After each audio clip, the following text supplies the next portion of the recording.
What's up, everybody? It's Xandalorian Gaming, but today I have a different video for you guys. As you can see right now, I'm in a hotel because I'm in San Francisco.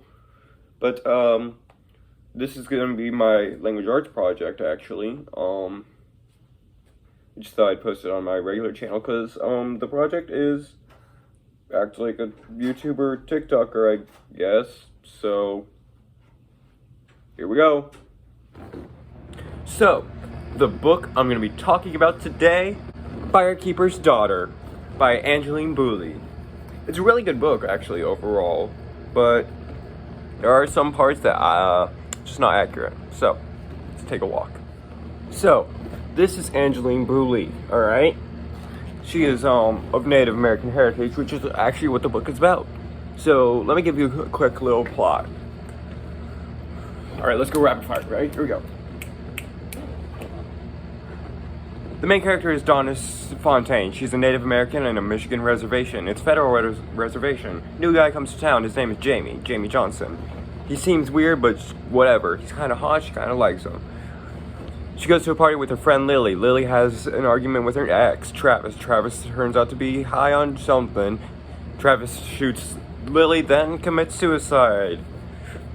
Donis is the only witness to it. Jamie turns out to be a cop. Look at that, the new teacher also is an undercover cop. They team up with Donis, and boom, bada bing, bada boom. Donis is now an undercover cop for the youngest FBI agent I've ever seen. Donis now has to spy on her community, which tugs her apart because, like, you know, do I want to save the day or be, like, help the community not get shattered by this investigation? Donis then gets assaulted. Then again by the assaulter's son. Weird. Donis gets upset with Jamie. They find out. Yeah, they find out who's making the drugs. Guess what? It's her brother. Woo, shocker. Jamie gets captured, almost loses his foot to an axe. Blanket party, the people who sold the drugs, they get blankets on their head and beaten to a pulp. Donis dies, but comes back to life. That's the story. Okay, so now that you know this stuff, let's talk about stuff that doesn't make sense. If all that already did make sense, I guess. But okay, real quick, the book was good. It was. It's just the accuracy was lacking in certain parts. So, let's talk about that, shall we? Okay, so, remember, good story, lacking accuracy in certain parts. Here we go. So, Jamie and Ron are undercover FBI cops.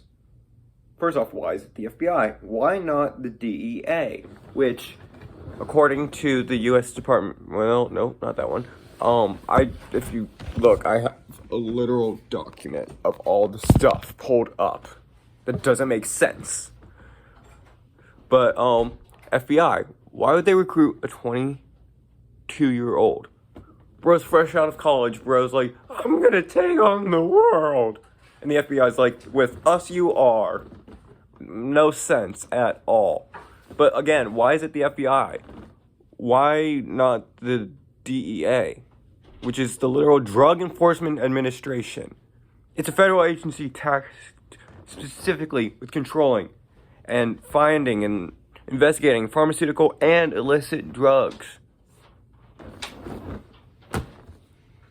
They literally have their own agency, and the FBI's like, hey man, I got this. Clearly you don't.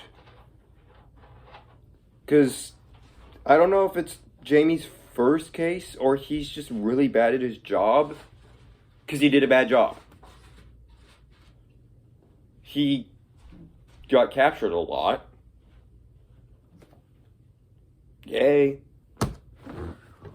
But they're also too forthcoming to be undercover cops. Like, And Ron knows exactly where the drugs mushrooms can be found. If you know where that is, ever heard of a stakeout?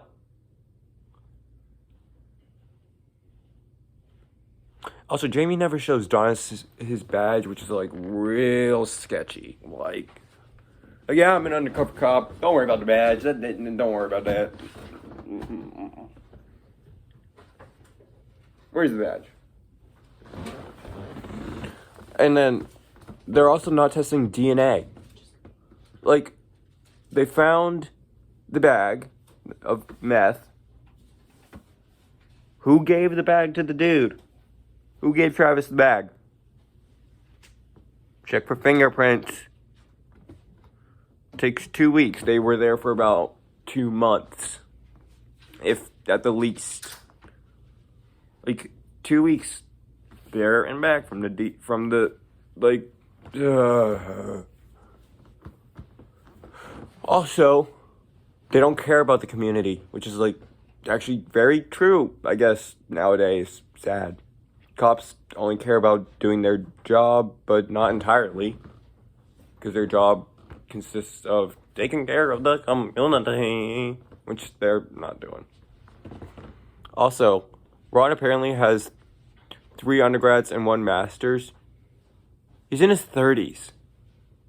Like, early 30s. So, like, apparently it's possible. I just checked. But it's extremely hard to do, and you gotta be smart, and clearly, he's not.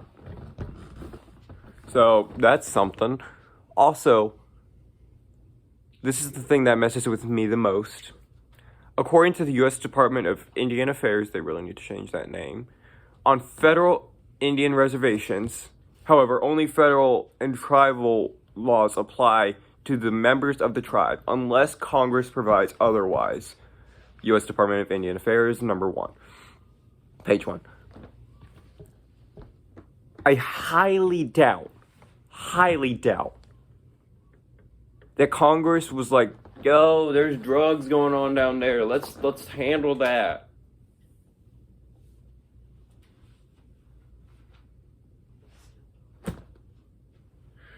Also, I understand if they are federal police, then yes, they can do that. But why did they bring the state and local police?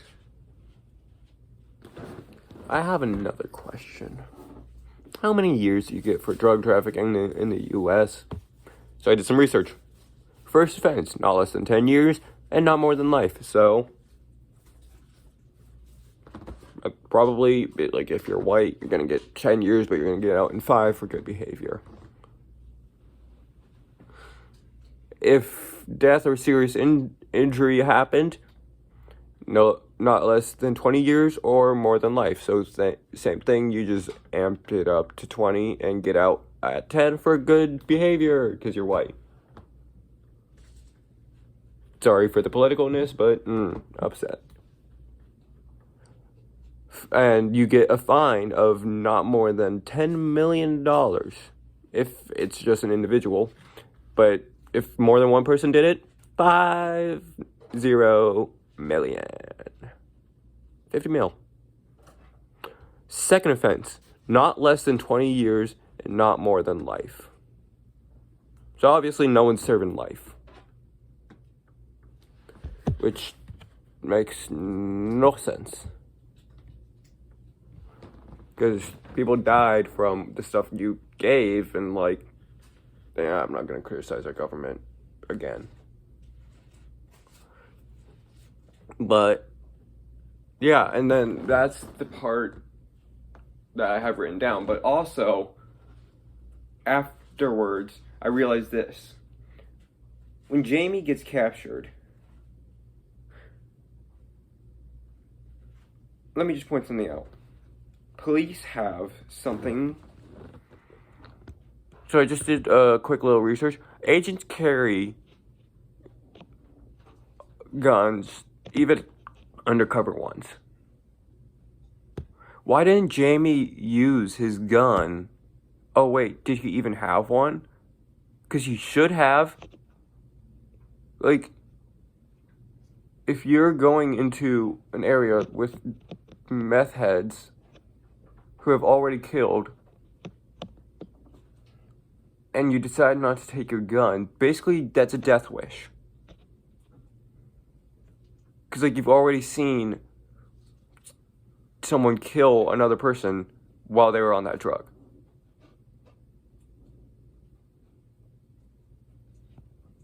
No brain in Jamie right now. There's no brain. So Jamie is from the BIA, the Bureau of Indian Affairs, and Ron is from the FBI, Federal Bureau of Investigation. Cool, you got halfway there. Why not the BIA and the DEA?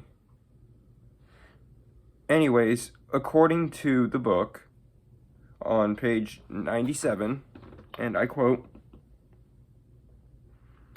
"For your protection, Donis," Jamie says, "but I really am a law enforcement officer on loan from the Bureau of Indian Affairs, the FBI and BIA, two federal agencies that tend to make things worse instead of better for tribes.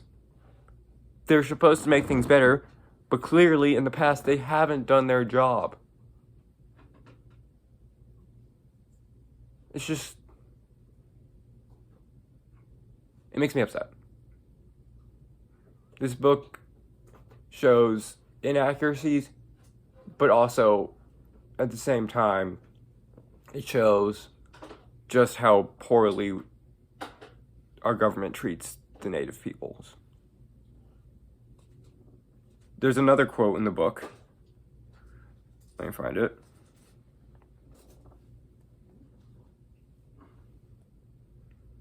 It's on page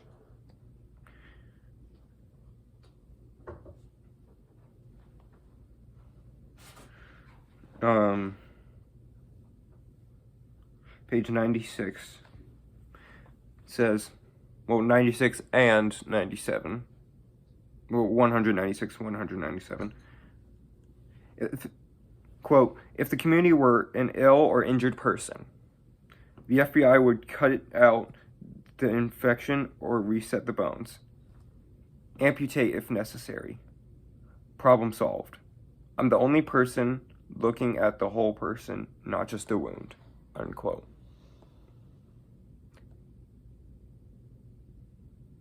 Donis Fontaine has just realized the sad truth.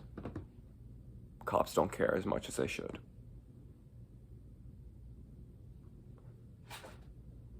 Which is part of the reason why I believe Jamie Johnson and Ron, whatever his last name is, are kind of bad at their job.